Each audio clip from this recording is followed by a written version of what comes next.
அன்பானவர்களே, அனைவருக்கும் வணக்கம். மனமாற்றம் என்ற தலைப்பினில் சிந்திக்க உங்களை அழைக்கின்றேன். மனித வாழ்க்கையில் மனமாற்றம் ஏன், எப்படி நிகழ்கின்றது என்பது ஒரு புரியாத புதிராகவே உள்ளது.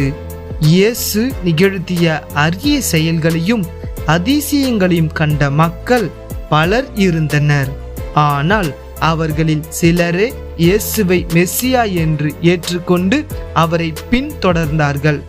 மிக பலர் இயேசு செய்த அரும் செயல்கள் அழகையின் வல்லமையால் நிகழ்ந்தன என்று கூறி இயேசுவை இகழ்ந்தார்கள்.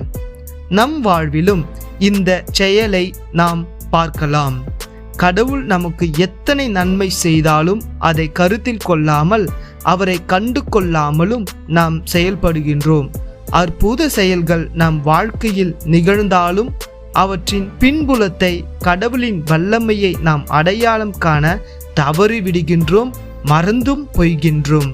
நம் அகக்கண்களை நாம் திறந்து பார்த்தால் நம்மை சூழ்ந்து இருக்கின்ற அனைத்திலும், நம் வாழ்க்கை அனுபவம் ஒவ்வொன்றிலும் நாம் அன்பு கடவுளின் அருள் கரத்தை கண்டு கொள்வோம். அப்பொழுது நம் இதயத்தில் மாற்றம் ஏற்பட்டு நாம் கடவுளை நோக்கி திரும்புவோம். கடவுள் நம்மையும் திரும்பி அழைப்பார். ஆமேன்.